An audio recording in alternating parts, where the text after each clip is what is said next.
নমস্কার বন্ধুরা, education culture YouTube চ্যানেলে তোমাদের স্বাগতম।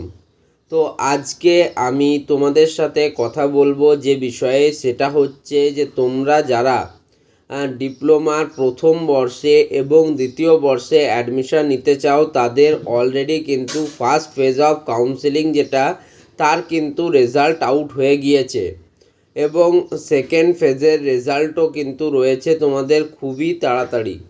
তো এর মধ্যে কিন্তু যাদের ফার্স্ট ফেজ অফ কাউন্সেলিংয়ের রেজাল্ট আউট হয়ে গিয়েছে, অর্থাৎ যারা র্যাঙ্ক পেয়েছো এবং যারা র্যাঙ্ক পাওনি, তাদের মধ্যে সবথেকে বড় যে ডিফারেন্সটা, সেটা হচ্ছে তোমাদের চয়েস ফিলিংয়ের ওপর।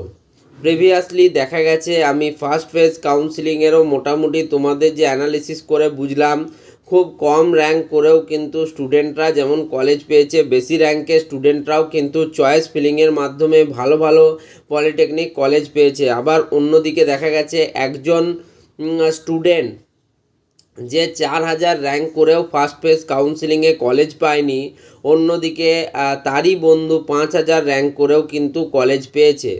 একজন স্টুডেন্ট যে 10,000 র্যাঙ্ক করে কলেজ পায়নি, একজন স্টুডেন্ট 12,000 র্যাঙ্ক করেও কিন্তু কলেজ পেয়েছে, যেটা কিন্তু ফার্স্ট ফেজ অফ কাউন্সিলিংয়ে আমি দেখেছি। আসলে ব্যাপারটা কমপ্লিটলি নির্ভর করছে তোমাদের চয়েস ফিলিং প্রসেস বা প্রসিডিওরের উপরে। দেখো, যদি তুমি শুধুমাত্র ধরো এপিসি রায় পলিটেকনিকের 4টে trade, computer science and technology, electrical, mechanical এবং সিভিল, এরকম যদি তুমি সাজালে, এরপর ধরো তোমার আরেকজন বন্ধু আছে যে doctor Meghnad Saha institute of টেকনোলজিতে তোমার বাকি 4টে ট্রেড সেও সাজিয়েছে। এবার ধরো তোমার র্যাঙ্ক হয়েছে 2000 এবং তার র্যাঙ্ক হয়েছে ধরো 700, তার হয়েছে 2700। সেক্ষেত্রে দেখো, যেহেতু এপিসি রয় পলিটেকনিক, সেহেতু র্যাঙ্ক কাট অফ কিন্তু 2000-এর নিচে থাকার সম্ভাবনা অনেক বেশি।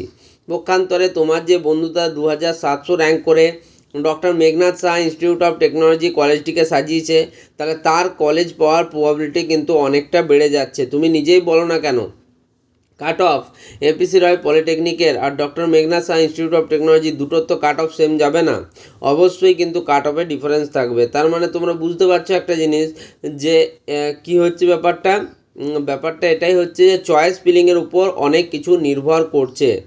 তো এবার কি হচ্ছে দেখো, এবার তোমাদেরকে কিন্তু কিছু কথা বলি, যে government and government sponsored polytechnic কলেজগুলি যেগুলি রয়েছে, তারা কতগুলো কিন্তু প্রসেসের উপর নির্ভর করে এবং এই যে কাউন্সিলিং বা চয়েস ফিলিং প্রসেস, সেটা কিন্তু কিছু মানে যেহেতু তোমাদের first phase, second phase, third phase এরকম আছে, তো এটা কিন্তু কিছু তোমাদের নির্ভর করে কিছু সিটের উপর। প্রাথমিক ক্ষেত্রে একদম 60টা সিটেই তোমাদের যে কাউন্সিলিং করা হবে তেমনটা নয়, কিছু কিছু সিট করে ধাপে ধাপে কিন্তু তোমাদের কাউন্সিলিং প্রসেসটা চলে।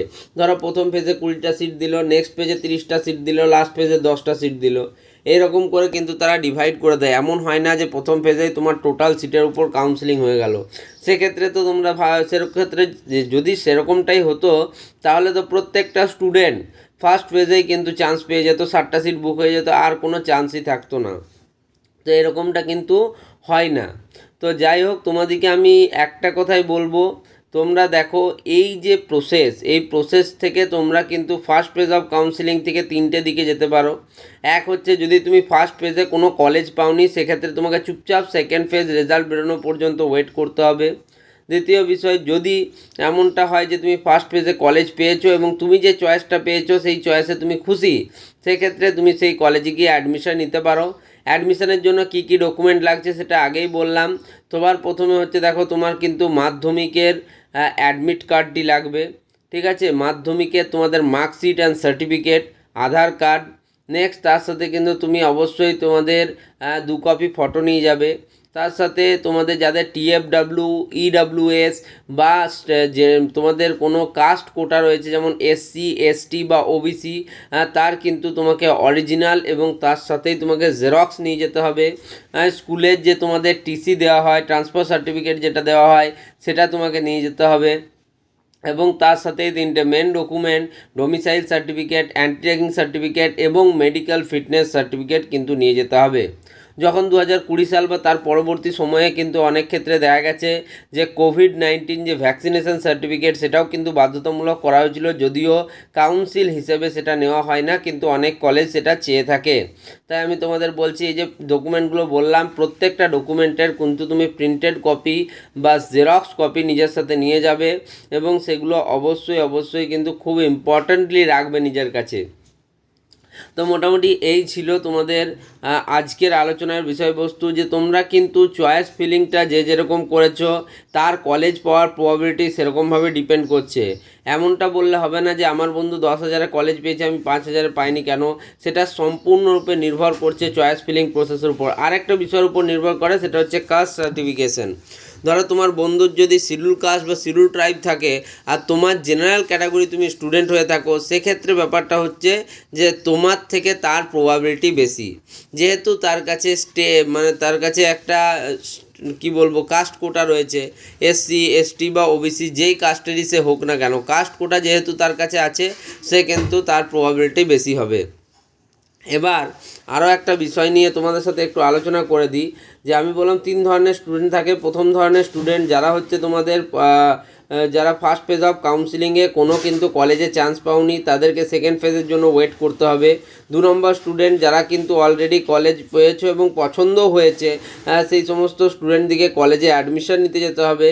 এবং 3 নম্বর স্টুডেন্ট যারা রয়েছে তারা হচ্ছে যে তোমরা যে কলেজটি পেয়েছো বা যে চয়েসটি পেয়েছো সেই চয়েসটি তোমাদের পছন্দ নয়, অর্থাৎ তুমি চাইছিলে না এই কলেজটি পেতে, তুমি চাইছো, তুমি ধরো 13 নম্বর চয়েসটার কলেজটা পেয়েছো, তোমার ইচ্ছা উপরের দিকের 12টা কলেজের মধ্যে। তো সেক্ষেত্রে তুমি upgradation for the next round, যে প্রসেসটাকে কমপ্লিটলি অটো আপগ্রেডেশন প্রসেস বলে, সেই প্রসেসে অংশগ্রহণ করো। খুবই সোজা একটা প্রসেস। তোমাদের আপগ্রেডেশন ফর নেক্সট রাউন্ড এই অপশানে ক্লিক করতে হবে, দেন কিন্তু তোমাকে 1,000 টাকা সিকিউরিটি মানি হিসেবে পে করতে হবে এবং তার পরবর্তীকালে তোমাকে আর কিছু করতে হবে না, তোমাকে কিন্তু নেক্সট ফেজের রেজাল্ট আসা পর্যন্ত ওয়েট করতে হবে। তো মোটামুটিভাবে ফার্স্ট ফেজ অফ কাউন্সিলিংয়ের পর এটাই জানা যাচ্ছে। এর সাথে সাথে তোমরা জেনে রাখো তোমরা যারা সেকেন্ড ইয়ারে উঠবে, দেখো ফার্স্ট ইয়ারে যারা উঠবে তাদের তো প্রত্যেকের একসাথে ক্লাস শুরু হবে, বাট যারা সেকেন্ড ইয়ারে উঠবে তাদের কিন্তু একটা প্রবলেম হয়, যেটা হচ্ছে দেখো যারা তোমাদের অলরেডি কলেজে ফার্স্ট ইয়ার থেকে পড়ছে, এখন যারা সেকেন্ড ইয়ারে এসেছে তারা কিন্তু অনেক আগে থেকেই নিজেদের কলেজে ক্লাসেস পেতে শুরু করে দেয়, অর্থাৎ তাদের ক্লাসেস শুরু হয়ে যায় এবং তাদের পড়া অনেকটা এগিয়ে যায়। তুলনামূলক যারা ডিপ্লোমা সেকেন্ড ইয়ার স্টুডেন্টরা তোমরা যাও, তোমাদের কিন্তু পড়াশুনোর ক্ষতি কিন্তু একটা হয়েই যায় প্রত্যেকবারে, সেটা দেখা গেছে। এবং যেহেতু এখন সেমিস্টার সিস্টেমগুলো আর 6 মাসে হয় না, তুমি যে কোনো দাদা দিদিকে জিজ্ঞেস করো, সেগুলো 4 মাস, 4.5 মাস বা 5 মাসের মধ্যে হয়।